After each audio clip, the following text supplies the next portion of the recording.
मैं team selection के साथ शुरू करूंगा और मैं एक चीज इस टीम को देख करके मैं बहुत डिसअपॉइंट हूं कि कुछ खिलाड़ी जो पिछली सीरीजेज में टीम का हिस्सा थे, इंडिया के लिए खेले, लगातार खेले, अच्छा परफॉर्म किया।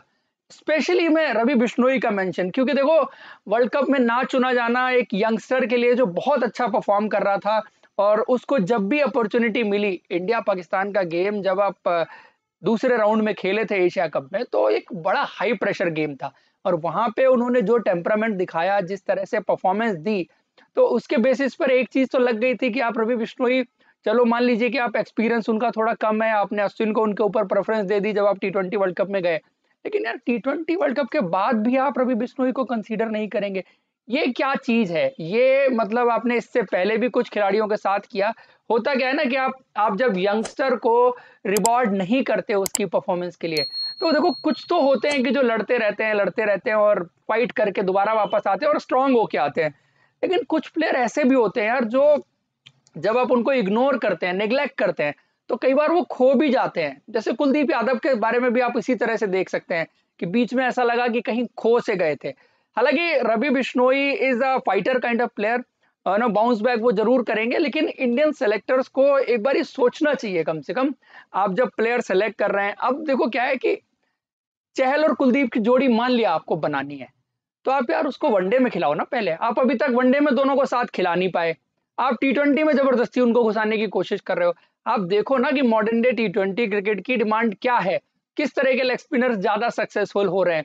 देखो वो लॉजिक बुरा नहीं था जो 2021 की टी20 वर्ल्ड कप में दिया गया था कि आपको थोड़ा फास्ट लेग स्पिन करने वाले लेग स्पिनर्स चाहिए।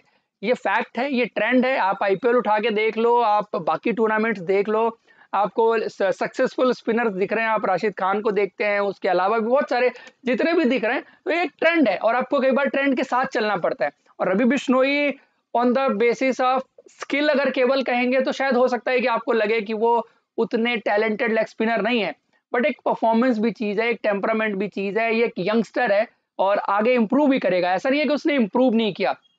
आप शुरू में उनसे सिर्फ गूगली गूगली गेंदबाजी करते हुए देखते थे, अभी उन्होंने लेग स्पिन पर भी काम किया, अच्छी खासी लेग स्पिन भी उन्होंने गेंदबाजी कराई थी कुछ सीरीज में उनको जब मौका मिला।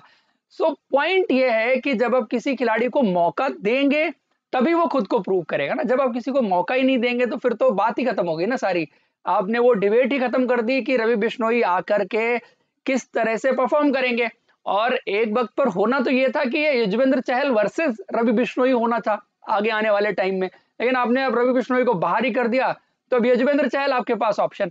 और दूसरी चीज ये भी देखो कि इंडिया की टीम मेनली स्ट्रगल कर रही है स्पिन डिपार्टमेंट में।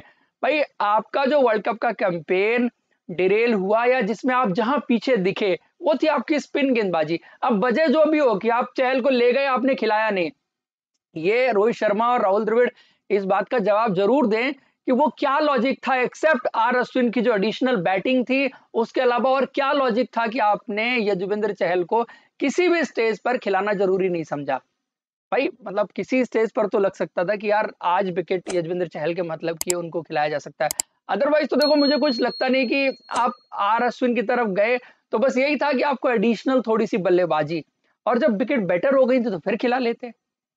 पॉइंट वही है, आप इधर से पकड़े या उधर से पकड़े, ये जो सिलेक्शन हुआ है ना आपके स्पिनर स्पेशली इस टी20 वर्ल्ड कप में रहे, वो फ्लेक्सिबिलिटी उसमें भी आपको थोड़ी सी रखनी चाहिए थी। आप मॉडर्न डे टी20 क्रिकेट में हर चीज की बात करते हैं कि यार बैटिंग में फ्लेक्सिबिलिटी होनी चाहिए, बॉलिंग में फ्लेक्सिबिलिटी होनी चाहिए, आपको स्ट्रेटेजी भी थोड़ी सी फ्लेक्सिबल होनी चाहिए, बहुत सारी चीजें आप ऑन द ग्राउंड आप करते हैं, अकॉर्डिंग टू द सिचुएशन करते हैं। सो भाई जब टूर्नामेंट पूरा जा रहा था तो आपको कई स्टेज पर ऐसा लगा कि आपको यजुवेंद्र चहल को गेम देना चाहिए, खिलाना चाहिए, लेकिन मतलब आपने खिलाया ही नहीं। अब कुछ तो ऐसा सॉलिड लॉजिक उसके पीछे होना चाहिए ना कि जिस वजह से आपने यजुवेंद्र चहल को खिलाया नहीं। तो एक तो मेरी डिसअपॉइंटमेंट ये है कि रवि बिश्नोई इस टीम में क्यों नहीं है जो होने चाहिए थे। दूसरी डिसअपॉइंटमेंट ये है कि आप जो स्ट्रगल किए पूरे टी20 वर्ल्ड कप, वो था कि पावर प्ले में ज्यादा अच्छे रन रेट पर ओवर से जो रन बनाने की बात थी, वहां आप स्ट्रगल किए। तो आपकी ओपनिंग में आपको एक अटैकिंग बैट्समैन चाहिए था। अच्छा शुभमन गिल का जो इंक्लूजन हुआ है इस टी20 टीम में, उससे मेरी कोई शिकायत नहीं है। मेरे को बट शिकायत इससे है कि ना आपने पृथ्वी शॉ को इस टीम में रखा, ना आपने राहुल त्रिपाठी को इस टीम में रखा। जिनको आप, राहुल त्रिपाठी की बात करो, जिनको आप पिछली 2 सीरीज में दौरे पर लेके भी गए, आपने उनको बाहर बिठाया भी, लेकिन वो खेल नहीं पाए। चलो खेल नहीं पाए दूसरी चीज है, बट ये कैसे होता है कि बंदा बाहर बाहर और बाहर हो जाता है? भाई आए थे तो कुछ ना कुछ उसके पीछे भी लॉजिक था, और गए हैं तो उसके पीछे भी कुछ ना कुछ लॉजिक होना चाहिए। भाई पिछली टीम में थे तो किसी वजह से थे, अब नहीं है तो उसके पीछे भी कुछ वजह होनी चाहिए।